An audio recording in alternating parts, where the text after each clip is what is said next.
Hello, students.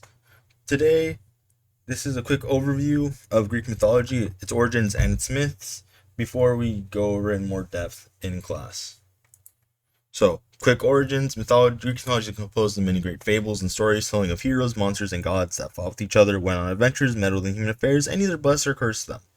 Most of these stories are seen as far-fetched and fictional, and the main reason for that is because they're ancient stories told that were passed down basically from generation to generation.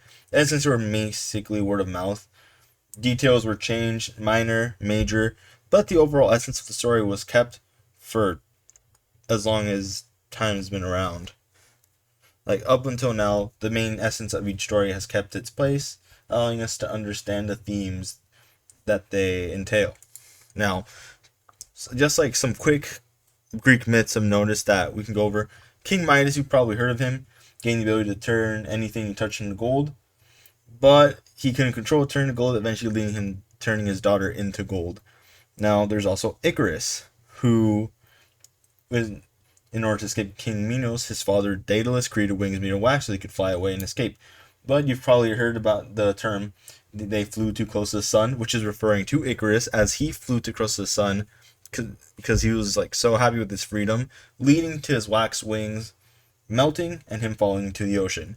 And then there's Medusa, who was a priestess of Athena, gained the affection of Poseidon, by which then Athena decided to punish Medusa by turning her into a Gorgon, which is essentially a mix between a woman and a snake, giving her a whole hair full of snakes, and basically making it so anyone she makes eye contact with turns into stone.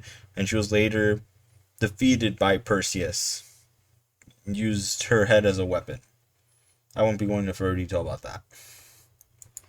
Now, myths and relevance today. Many franchises have taken Greek myths into consideration, such as Percy Jackson, God of War, quite literally using these myths as part of the world and expanding upon them in a way that you would never seen before in these types of myths. There's a Percy Jackson series. He's the son of Poseidon, and he's tasked with defeating many ancient monsters and going to many locations from these myths.